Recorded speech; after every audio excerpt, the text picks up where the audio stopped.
Few organisations have the privilege of celebrating 125 years, and it's an absolute thrill for me to be representing the AusIMM as President during this momentous milestone. Our strength has always been our people. The professionals who lead this critical industry are the foundation of the AusIMM.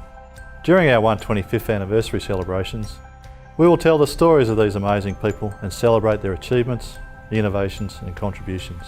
Their work has been essential to ensuring that the global resources industry operates to the highest professional and ethical standards.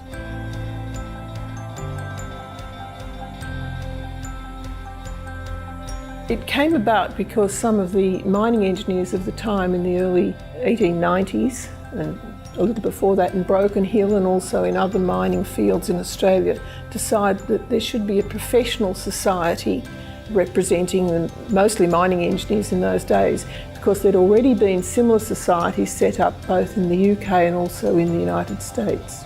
And it developed over the next 10-20 years, particularly with the gold being discovered in Western Australia. That brought a lot of people into the fold too. And then, apart from mining engineering, metallurgists joined, and then geology came to the fore. So over the period it grew. I've been a member of the Institute for 61 years. Well, I first heard about royal charters when my father was talking with me about the AusIMM was going to get a royal charter. So I asked the obvious question, what is a royal charter? My father said to me, Rick, in every single organisation you have to set a set of ground laws of the principles of it. You must work out its governments.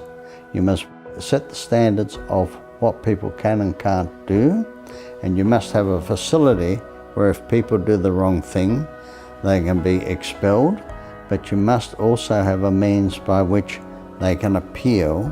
So the Royal Charter is a document that's been through an approval process where it gets signed by the Governor-General. It's really the reason underlying why the AusIMM exists.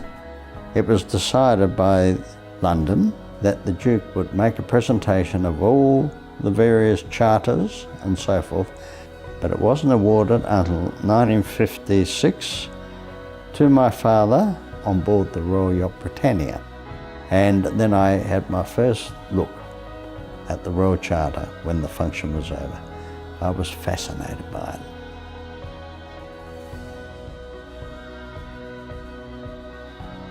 Before it was ever called diversity, it was called equal opportunity. It's very important because, in fact, women are the majority, not men, in most societies, and you can't afford to lose the skills, the capability of half your population. Miss Jacker joined the Institute in the 30s and became secretary in the 40s, and she stayed for 40 years. And in a way, she ran the Institute for that time when there were only sort of a few staff members.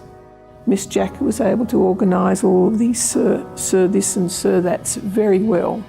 It was a time when women really couldn't do what they were capable of, but she found a little niche, and that was very much to the Institute's benefit. So to me, the importance of diversity is that you're getting an interaction between a range of people that you wouldn't otherwise get.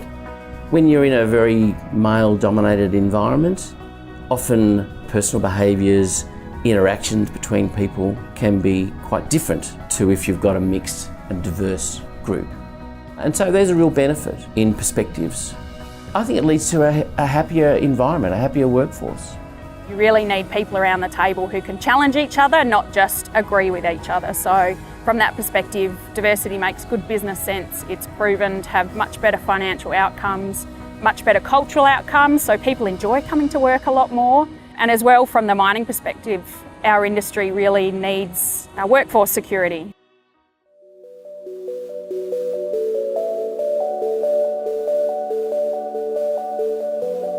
Well, there has been the change in the industry in my time. My first time underground, you wouldn't recognise the two mines as being similar today. The only similarity would be that they're both underground. Well, this is not something I tell a lot of people about. My grandfather, Sir George Fisher, probably my hero growing up. I didn't realise my grandfather was a mining engineer till I'd selected mining engineering. I missed the opportunity to ask him a lot of stories that he told me when he was younger. He told me about his time about 1922 as an underground trucker in Broken Hill, where they still had horses underground and they had a lump of clay and a candle on top. He was talking about how he had to hand load the trucks, push the trucks out, tip them and break up any rocks. And I was just thinking, I wished I'd heard more of that. I just lost the opportunity to hear more of that. After the Second World War, more and more health and safety became far more recognised. It was always important, but it wasn't recognised. In the early days, it was simply accepted that things were going to happen. That's just not on now at all. Professional standards is really important for our industry, and it's an area where the AusIMM has done really well. If we didn't have them and we didn't try to uphold them among members and among the industry, it'd be a bit like Lord of the Flies, I would say. Everyone making up their own rules. It's fabulous that groups such as the AusIMM really push people to be their best and uphold standards among industry players. I guess mining organisations are encouraged to get better and better and better and to have much more of a social responsibility.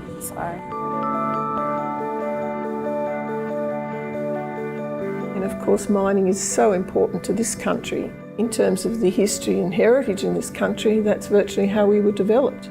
Australia is known for mining software. We produce a great deal of the world's mining software, a whole range of applications, because we are so preeminent in the mining side. So it's been a long history of innovation, led, of course, by many of the professionals that are members of our society. I don't think anybody could have imagined the changes that have taken place. Now, this is just in the physical mining. In the early days, it was unusual to have a geologist underground. Mining engineers used to follow their nose.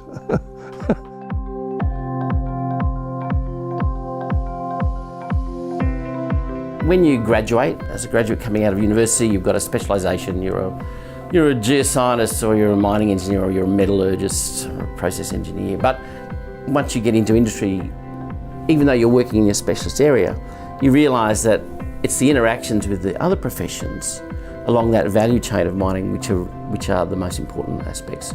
Everyone has a role to play in making mining efficient. So the Institute really has a great benefit there, because it allows you as a member to interact and learn more about what these other disciplines and professions do. That is really unique to the Institute, really unique. Well, collaboration is terribly important because it gives you that broader perspective that as professionals you can come together from your different disciplines, and rather than being siloed, you're spreading out and having a much broader understanding. The Institute has done a lot for me in allowing me to keep up with what I learned at university and what new trends have come in since then. You look at where we've come from. I remember as a little boy sitting down and watching the first man walk on the moon. Where are we going to be in another 30, 40 years? I can't begin to imagine what it's going to look like. I talk to the young graduates now about what it was like when I started, and they look at me as like, you're kidding, they didn't really do that.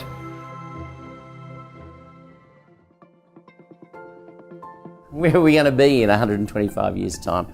If the mining industry is still going, whether it's on Earth or somewhere on asteroids, off-planet mining, then the fundamentals are still going to be pretty much the same. Is the Institute still going to be here? I'm sure it will be. It will be. I think it's an exciting time for the AusIMM, but who knows what's going to happen in 125 years, because a lot's changed since our year one to now. As the peak body for professionals in the resources sector, AusIMM is working hard to be a more contemporary, inclusive and externally focused organisation.